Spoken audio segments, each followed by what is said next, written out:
Yeah, good morning and welcome to this press conference on the Trade and Technology Council. We are very honored to welcome for the United States side, Secretary of State Antony Blinken, Secretary of Commerce Gina, Raimondo, and U.S. Trade Representative Katherine, and for the EU side, Executive Vice President Margrethe Vestager and Executive Vice President Valdis Dombrovskis. We have limited time, that's why we go straight into question, and the first question goes to Peter Haag from Politico. Sorry, your mic is coming, please.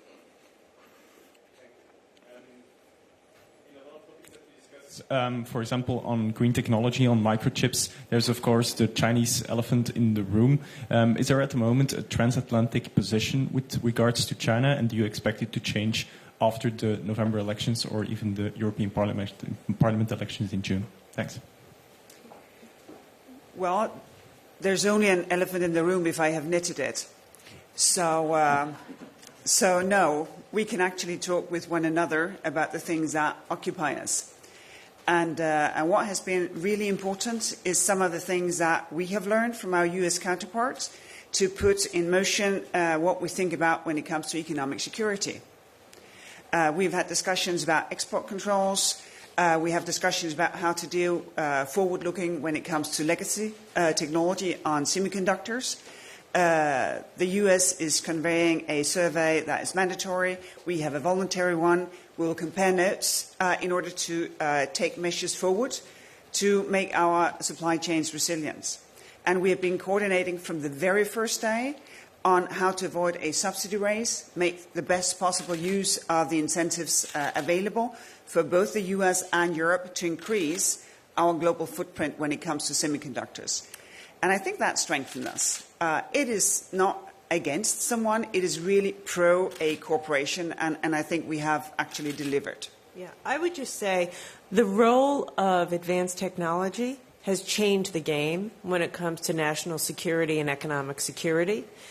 And in fact, we had a very robust discussion this morning in the TTC ministerial about using the TTC to further strengthen our collaboration as it relates to advanced technology, protecting our own shared interests in national security and economic security, and working together to counter any coercion or non-market practices from any other country, including China.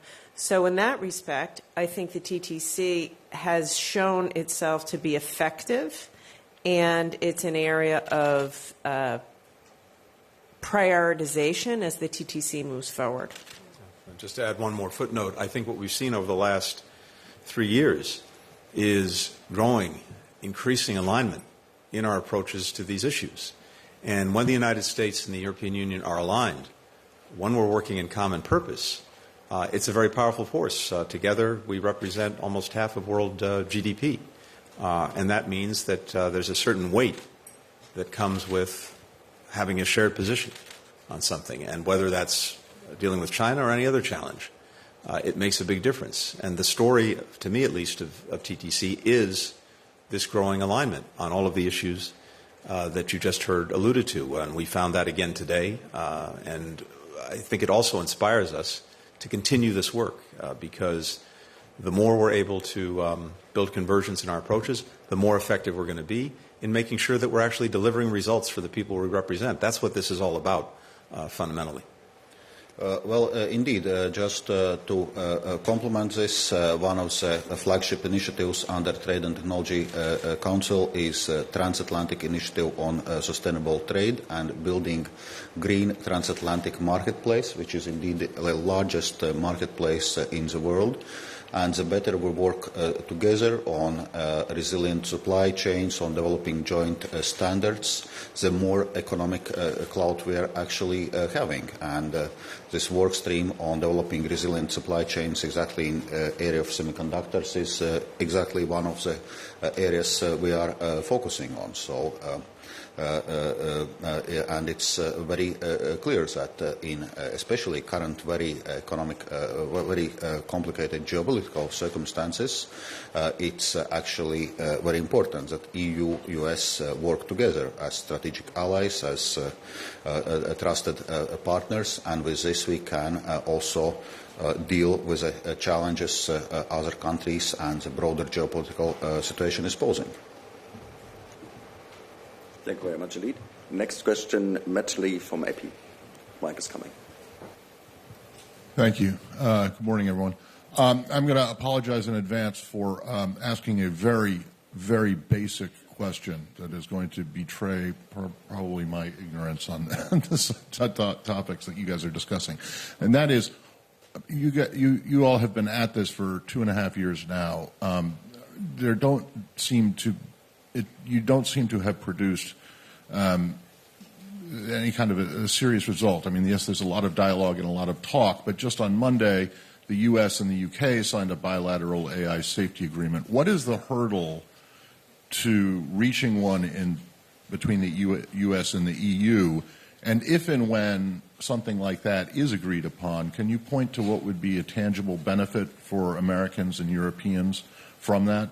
And then, Secretary Blinken, I have to ask you about just briefly on Gaza, and that is whether or not the steps that Prime Minister Netanyahu's office announced earlier today, opening new border crossings, are enough to meet the demands that the demands that you've put on the government to improve conditions. And do you still need to see, or do you still need to see more, at least in terms of protection of civilians and aid workers? Thank you. I would say if you look at where the U.S. and the EU were 3 years ago with respect to our collaboration on issues of technology and trade, it's nearly night and day from when the Biden administration began until today. And the TTC has played a core role in that, in the way that we have managed trade irritants. Let's remember when we started this administration, we had 232 steel and aluminum tariffs, and that issue has been resolved, among other issues. It resulted in the speed with which the U.S. and the Europeans got together after the war broke out to lead a coalition of 36 countries to level export controls against Russia was in large part due to the collaboration of the TTC. Yesterday, we announced the conclusion of our work as it relates to job training for tech workers because of AI.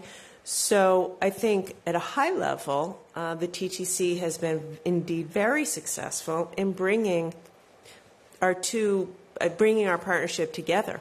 By the way, we share the largest and most sophisticated trade relationship in the world, and to have that strong collaboration underpinning that is vital. With respect to AI, I've traveled to this TTC with the new head of the U.S. AI Safety Institute. She's been on the job for 6 weeks, and she's here in Europe. We've already launched a dialogue with the EU AI office. So that is, again, a result of TTC, and we will continue. We will continue to do that work. So there's so much more to do. As I just said, technology and the use of emerging technology has changed the game totally in economic security and national security. AI is changing the game, again, for everything. And AI collaboration between their office and our Safety Institute is strong, will get stronger, all led by the TTC. Well, I love that kind of question because it allows me to talk for an hour and a half about all we have achieved. But inspired by Gina being so succinct, of course I will have to limit myself. One of the first things we did in the first TTC was to align on how we view artificial intelligence, to agree on an approach of being risk-based.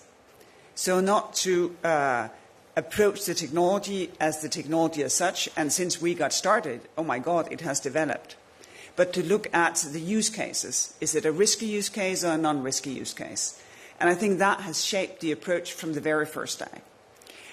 We've had the AI roadmap that has been developed in order to put this understanding into something solid. And the most recent thing is the dialogue that we both think will lead to something much more tangible when it comes to the cooperation between the US Safety Institute and our AI office. And I think it's a great thing that we forged these collaborations, both with the UK and the US, eventually probably also us with the UK. What we are starting here is something that we consider to be somewhat broader in scope, because it is not just testing, it's also everything that comes with it. So benchmarks, methodologies, how to understand, interpret regulatory approaches in both jurisdictions. So we embody on something that is larger. And the second thing, which has a lot to do with artificial intelligence, is of course the work done on semiconductors. And here from the very first day, focusing on why did we have the shortage? From that, understanding, building an early warning system. We have used that when export control was levied against us. For instance, on geranium. And what was the second thing? Well, never mind. And now we have just renewed the working arrangements on semiconductors, and we are taking the next steps when it comes into legacy semiconductors, what they call essential chips, which will remain with us with the cutting edge for decades to come. So it's just to say that the results are tangible, and I think one of the good things for citizens is that where we in the beginning diverged on platform regulation, we are now in a much more collaborative manner. When it comes to AI, we have had an agreed approach from the very first day. And I think that the likelihood that that will produce artificial intelligence that you can trust is so much bigger. Because artificial intelligence holds immense promise if the negative sides can be controlled. And for me, an obvious negative side is sort of the existential threat for the individual as of today. If you're not allowed into university because of your color or your background, if you cannot get a mortgage because of AI not recognizing you, all of that we can deal with. And I think that has very tangible effects on everyday life. Matt, to your question on Gaza.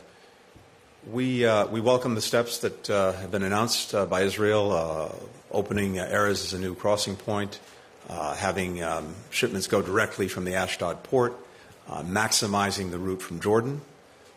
These are positive developments, but the real test is results. And that's what we're looking to see in the coming days and in the coming weeks. Is the aid effectively reaching people who need it throughout Gaza? Are the bottlenecks and other delays at crossings being resolved? Do we have a much better system for deconfliction and coordination so that the humanitarian workers, the folks who are delivering the aid, can do it safely and securely? All of these things are critical, and that needs to, again, really be measured by the results.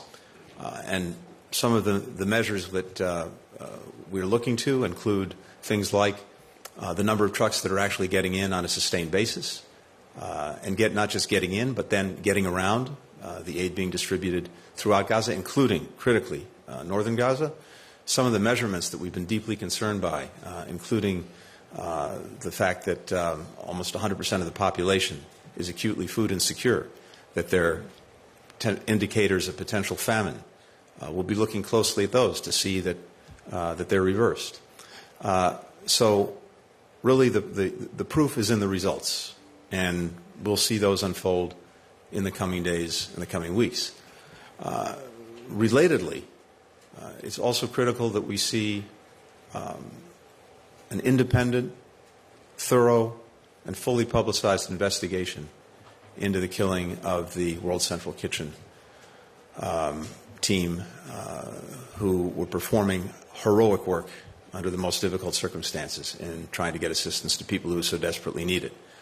So we're looking to see that investigation, we're looking to see a public accounting, and we're looking to see accountability in its wake. And this goes to a larger challenge that we've seen throughout, which is the horrific number of children women, men, innocent children, women and men, who've been killed through the course of the military operations. We've talked about this many times, the unique challenge of dealing with an enemy that embeds itself with the civilian population, that hides behind them, underneath them, in tunnels, in mosques and schools, apartment buildings, but Israel's obligation, its responsibility to maximize protection for civilians, to make that a priority, that too is a critical test. So what we're looking to see in the days and weeks ahead is prioritization, surging humanitarian assistance, sustaining it, getting it to people who need it, making sure that those who are providing it are safe and secure, and maximizing every effort to protect civilians, those who are caught in this crossfire Hamas is making. We just can't have so many people caught in that crossfire, killed, injured, going forward. Thank you very much. I think we have time for one last question. Kim, please. Thank you. Kim McCrail from the Wall Street Journal. For Secretary Raimondo, I'm hoping to ask you specifically about semiconductor-related export controls. What more would you like to see from partners in Europe, from the European Union, individual European countries, when it comes to export controls related to semiconductors? Are you asking for anything in addition to what's been discussed so far? And can you speak to what led to the concern? What sorts of concerns led you to turn your focus to legacy chips in particular as opposed to the focus on cutting-edge chips? And for Secretary Blinken, NATO foreign ministers talked this week about a proposal for a 5-year fund totaling about $100 billion to support Ukraine's military. What do you think of that plan? And in particular, what do you think about the idea of committing money over an extended period of time toward this? Thank you. So on semiconductors, as we all know, semiconductors underpin our entire economy, and that will be increasingly the case as we move into an age of artificial intelligence. All artificial intelligence is built upon the foundation of semiconductors, advanced chips, but chips. So the watchword that we have when it comes to semiconductor export controls is vigilance. And what I'm looking for, and which is what we have with our European partners, is constant dialogue and vigilance. The Chinese wake up every day trying to figure out how to do an end run around our export controls so that they and potentially their military can access our most sophisticated technology, including chips, which means we have to wake up every day just as motivated to protect the citizens of our country. And we do that in collaboration with our partners, in this case, the Europeans. So I'm pleased with where we are, but it is, there's no end game. It is a constant work. And every time we see any sort of diversion, we need our allies to work with us to crack down on the diversion, to enforce, to share information, and to be more thoughtful about our approach. With respect to legacy chips, we know, China is extremely focused on these more mature chips. I should say, legacy is probably not great branding. I'm not sure that I would want to be known as a mature and a legacy. The truth of it is, these are, they're feature rich. They're like the workhorse semiconductor chips. They're in cars, this microphone, all of your household appliances, medical devices, every pacemaker, everything. That's the quote-unquote legacy chip. We know that based on China's own reporting, about 60% of all new quote-unquote legacy chips coming to the market in the next handful of years will be produced by China. And we know there's a massive subsidization of that industry on behalf of the Chinese government, which could lead to huge market distortion. And so that's why we're focused on it. And in this regard, too, this is another example, to your colleague's question, of TTT success. We in the United States at the Commerce Department launched a Defense Production Act survey, It's compulsory. We're trying to collect data in the market to find evidence of any kind of market distortion. And the Europeans have also launched their own version of a similar survey, and we plan to share that data. We talked about that this morning, and act together. So, and Tony said it beautifully. You know, we have half of the world's GDP between the U.S. and the EU. When we act together against any kind of market distortion, whether it's from China or anyone else, legacy chips or anything else, we're that much more effective. So that's why we're focused on it. And with regard to Ukraine, I think there are two things to focus on here. First is the urgent. And the urgent is making sure that Ukraine gets what it needs now to deal with the ongoing Russian aggression. And there we had a lot of focus during the NATO meetings over the last couple of days on the efforts that we're all engaged in to make sure that that happens, that they have the munitions, that they have the artillery, that they have the air defense systems they need, as well as the funding that goes with that. For the United States, that means the urgent necessity of passing the President's supplementary budget request. This is the most urgent thing that we can do. And it bears repeating. It's profoundly in the U.S. national interest to do it, because even as there's an aggression against Ukraine and against its people, there's also an aggression against the basic principles that underlie the international system and that help promote peace and stability around the world. Principles like you can't simply go in and redraw the borders of your neighboring country by force or take it over or try to dictate its future, because if we let that go unchecked, then it's going to be open season for would-be aggressors anywhere around the world, and that's going to be bad for the United States. But second, the money that is in the supplemental budget request, virtually all of it, when it comes to support for Ukraine's military, is going to be spent in the United States, which will build up our own defense industrial base, provide more good jobs for our workers. Europeans have made similar investments. And again, I want to underscore something we've said from the outset. When it comes to burden sharing, something that has long been discussed and debated in various challenges around the world, when it comes to Ukraine, this is probably the best example of burden sharing that we've seen. For everything the United States has done, and it's been significant, our partners in Europe and beyond have done even more in terms of military support, economic support, humanitarian assistance, caring for refugees, you name it. So that's one piece. The second piece, though, is the longer term. And here the question is, how can we make sure that Ukraine is able to develop over the coming years a military that can be an effective deterrent against future aggression and can defend Ukraine if that aggression comes nonetheless? And as well, how can we make sure that Ukraine stands strong economically with more private sector investment going in, and democratically as it moves towards the EU and undertakes the necessary reforms?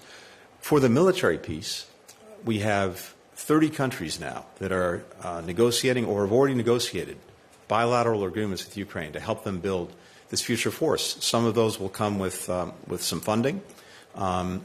Similarly, we're looking at NATO, and this is what we'll be doing at the NATO summit in July in Washington, at NATO's role in helping Ukraine build this future force, which also will be critical for its eventual membership in NATO. Now, how all of this is funded, through which mechanisms, and by whom, all of that is being very actively discussed, and we'll continue those discussions as we head into the NATO summit. But the bottom line is, yes, it's good to have a sustained source of funding, and when divided among so many countries over time, it's significantly less than the monies that we've had to put in on an emergency basis these past 2 years. And it will get Ukraine to a point in the coming years where it will stand strongly on its own 2 feet, militarily, economically, democratically. That's the goal. That's the best possible answer to Putin's aggression. Thank you very much indeed. This concludes our press conference. Thank you very much for coming. Have a nice day.